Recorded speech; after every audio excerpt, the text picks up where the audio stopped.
பெற்றதாய்தனை மறந்தாலும் பிள்ளையை பேரும் தாய் மறந்தாலும் உற்ற தேகத்தை உயிர் மறந்தாலும் உயிரை மேவிய உடல் மறந்தாலும் கற்ற நெஞ்சகம் கலை மறந்தாலும் கண்கள் நின்றிமிப்பது மறந்தாலும் நற்றவத்தவர் உள்ளிருந்தோங்கும் நமச்சிவாயத்தை நான் மறவேனே. என்னங்க ஸ்டோரி சொல்கிற இடத்துல பாட்டு பாடுறீங்களே அப்படின்னு தானே கேட்க வரீங்க. அப்படி இந்த பாட்டை பாடினவரை பற்றி தாங்க இந்த வீடியோவில் பார்க்க போகிறோம். ஆமாங்க, அவர் வேறு யாரும் இல்லை, வள்ளலார் அப்படின்னு சொல்கிற ராமலிங்க அடிகளாரை பற்றின கதை தாங்க இந்த வீடியோவில் நம்ம பார்க்க போகிறோம். சித்தர்ன்றவங்க வீடு பேறு அடைந்தவர்கள்னு சொல்லுவாங்க. சித்தர்கள் மனிதர்கள் மீது மட்டுமல்ல, மற்ற எல்லா உயிரின் மீது அன்பு செலுத்தக்கூடியவங்களாக இருப்பாங்க. வாடிய பெயரை கண்டபோதெல்லாம் வாடினேன் என பாடியது மட்டுமல்லாமல் அப்படி இருந்தவருக்கு ஒரு பேர் உதவியவும் செஞ்சுருக்காங்க. வீடியோவில் பார்க்குறதுக்கு முன்னாடி சுசன் தமிழ் ஃபேக்ட்ஸ் நம்ம சேனலுக்கு உங்கள் ஆதரவை கொடுங்க. திருவருட்பிரகாச வள்ளலார் 1823ஆம் ஆண்டு அக்டோபர் 5 சிதம்பரத்துக்கு அருகில் உள்ள மருதூரில் பிறந்திருக்கிறார். சிறு குழந்தையாக இருக்கும்போது இவருக்கு தெய்வீக பிறவி என்பதற்கான அறிகுறி இருந்ததா அவங்க பெற்றோர்களுக்கு தெரிய வந்திருக்குங்க. 3 அல்லது 4 வயதில் திண்ணையில் உறங்கி கொண்டிருந்த நம்ம ஹீரோ அப்போது திண்ணையில் இருந்து நழுவி கீழே விழுந்திருக்காருங்க. அப்போது கீழே விழுந்தபோது நடராச பெருமான் காத்ததாகவும் சொல்கிறாங்க. அது மட்டும் இல்லைங்க, இவர் 5 வயது குழந்தையாக இருக்கும்போது இவரது பெற்றோர் சிதம்பரம் கோவிலில் நடராஜரின் தரிசனத்தை பார்க்கறதுக்காக கூட்டிகிட்டு போயிருக்காங்க. அப்போது நடராஜ பெருமானுக்கு காட்டப்படும் தீபாராதனையை பார்த்து மகிழ்ச்சி அடைந்து சிரிச்சிருக்காரு. அங்கிருந்த கோவிலின் அர்ச்சகர்கள் ராமலிங்கத்தை பார்த்து அவர் ஒரு தெய்வ குழந்தை அப்படின்னு அவங்க பெற்றோர்கிட்ட சொல்லியிருக்காங்க. ராமலிங்க அடிகளாருக்கு 2 சகோதரர்களும் 2 சகோதரிகளும் உண்டு. ராமலிங்க அடிகளார் பிறந்து 6 மாதத்திற்குள்ளாகவே அவரது தந்தையான ராமையா பிள்ளை இயற்கை எழுதினார். இதன் காரணமாக குடும்ப சூழ்நிலையை ஏற்ப தன் குழந்தைகளோட ராமலிங்க அடிகளாரின் தாயார் சின்னம்மையார் அவர் பிறந்த ஊரான திருவள்ளூர் மாவட்டம் பொன்னேரி நகருக்கு இடம்பெயர்ந்து போயிட்டாங்க. அங்கே சிறிது காலம் வாழ்ந்த ராமலிங்க அடிகளார் மற்றும் அவரது குடும்பத்தினர் சென்னையில் இருக்கிற 7 கிணறு பகுதியில் குடியேறி வாழ்ந்து வந்தாங்க. அங்கே தனது மூத்த சகோதரரான சபாபதியின் பராமரிப்பில் வளர்ந்து வந்தார். தனது தம்பி ராமலிங்கம் கல்வியில் சிறந்து விளங்க விரும்பி அவரை கல்வி சாலைக்கு அனுப்பினார். எனினும் அந்த கல்வியில் நாட்டம் இல்லாமல் இருந்த ராமலிங்க அடிகளார் அப்போது முருகப்பெருமானுடைய தியானத்தில் மூழ்கி இருந்தார். கல்வி கற்காமலேயே தமிழில் சிறந்த புலமை பெற்றிருந்த ராமலிங்க அடிகளாரை கண்டு வியந்த அவரது ஆசிரியர் ராமலிங்கத்திற்கு கல்வி எதுவும் தேவையில்லை என கூறிவிட்டார். 1850ஆம் ஆண்டு ராமலிங்க அடிகளாருக்கு அவங்க அக்கா பொண்ணான தனக்கொடியை திருமணம் செஞ்சு வச்சாங்க. எனினும் திருமணம் முடிந்த அன்று இரவே திருமண வாழ்க்கையை துறந்து துறவு வாழ்க்கையை மேற்கொண்டு உலக மக்கள் மற்றும் இன்னும் பிற உயிர்களின் துயர் போக்குவதற்கான முயற்சியில் ஈடுபட்டு கொண்டிருந்தார். 1858ஆம் ஆண்டு சென்னையிலிருந்து கடலூர் சென்ற ராமலிங்க அடிகளார் அங்கு 1865ஆம் ஆண்டு சமரச சன்மார்க்க சபை என்ற அமைப்பை ஏற்படுத்தினார். இதன் மூலம் மக்களுக்கு கடவுள் ஒருவரே, அவர் ஜோதி வடிவானவர் என்ற கருத்தையும் முன்வைத்தார். தியான சாதனைகளால் பல சித்திகளை கைவரப்பட்ட வள்ளலார் அவற்றை ஆன்மீக மற்றும் பிற மக்களின் துயர் நீக்க பயன்படுத்தி உள்ளார்.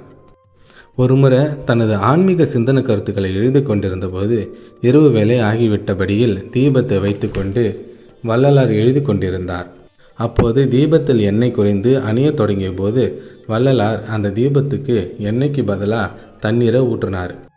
இருந்தும் அந்த தீபம் அணையாமல் எண்ணெயை ஊற்றியது போல சுடர் விட்டு எரிந்தது. இந்த காட்சி அங்கிருந்த மக்கள் அனைவரும் கண்டு வள்ளலாரின் யோகா ஆற்றலை கண்டு வியந்தனர். ஒரு முறை வள்ளலார் அவர்களின் நண்பர்களுடன் இரவு நேரத்தில் சென்று கொண்டிருந்த போது கொள்ளையர்கள் மடக்கி நிறுத்தி கொள்ளையடிக்க முயன்றாங்க. அப்போது கொள்ளையர்கள் சிலர் தங்கள் கைகளில் வைத்திருந்த ஆயுதங்களால் வள்ளலார் மற்றும் அவர்களை சார்ந்தவர்களை தாக்க முற்பட்ட போது வள்ளலார் அக்கொள்ளையர்களை பார்த்து உயர்த்திய கை உயர்த்தபடியே நிற்கட்டும் என கூறி அந்த கொள்ளையர்களின் கை அப்படியே நின்று விட்டது. அவர்களால் அந்த கையை இறக்க முடியாமல் கதறி அழுது வள்ளலாரின் சக்தியை உணர்ந்து தங்களின் செயலுக்கு மன்னிப்பு கேட்டிருந்தனர். உடனே வள்ளலாறு அவர்களை எல்லாரையும் மன்னிச்சு களவு தொழிலை விட்டுட்டு நியாயமான முறையில் உழைச்சி வாழணும்னு அறிவுரை பண்ணி அனுப்பி வச்சிட்டாரு. பசித்தவர்களின் பசிப்பினியை போக்கும் வள்ளல் தன்மை கொண்டவராக ராமலிங்க அடிகளார் திகழ்ந்தார்.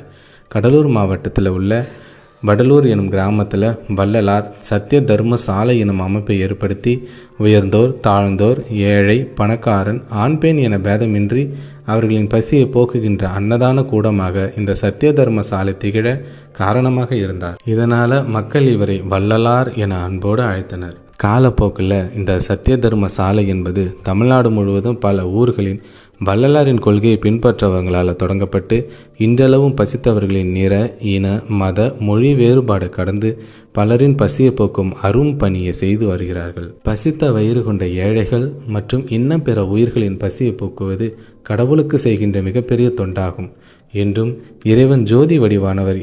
எனவே ஜோதி தெய்வத்திலே ஒவ்வொருவருக்கும் இறைவனை தியானித்து பூஜிக்க வேண்டும் என்றும் பல கொள்கைகளையும் வலியுறுத்தி இருக்கிறார். மிகச்சிறந்த யோகியாக திகழ்ந்த வள்ளலார் உலக மக்கள் நன்மையுற மிகச்சிறந்த மந்திரத்தை அருளி சென்றுள்ளார். அருட்பெருஞ்சோதி அருட்பெருஞ்சோதி தனு பெருங்கருணை அருட்பெருஞ்சோதி என்பதே வள்ளல் பெருமான் உலக மக்களுக்கு அளித்த மிகச்சிறந்த மந்திரமாகும். தன் வாழ்நாளில் ஜாதி சமய வேறுபாடுகளற்ற சமுதாயத்தை உருவாக்க அரும் பாடுபட்டவரும் மக்களுக்கு மெய்யான இறைவழியை காட்டி அவர்களின் இறைநிலையை அடைய தொடர்ந்து முயற்சித்தவரும் வள்ளல் பெருமான். 1874ஆம் ஆண்டு ஜனவரி மாதம் 30ஆம் தேதி தைப்பூச திருநாளன்று வடலூரில் உள்ள சித்தி வளாகத்தில் ஒரு தனி அறைக்குள்ளே சென்று தாழிட்டு கொண்டார். தான் தாளிடப்பட்டு கொண்ட அறையை யாரும் ஒரு வருட காலத்திற்குள்ளாக திறக்கக்கூடாது என தன் சீடர்களுக்கு கட்டளையிட்டார். அதன்படி ஒரு வருட காலம் கழித்து வள்ளலார் தாழிட்ட அறையை திறந்து பார்த்தபோது அங்கு வள்ளலார் இருந்ததற்கான அடையாளம் எதுவுமே இல்லை என்பதை கண்டு அவரது சீடர்கள் வியப்புற்றனர்.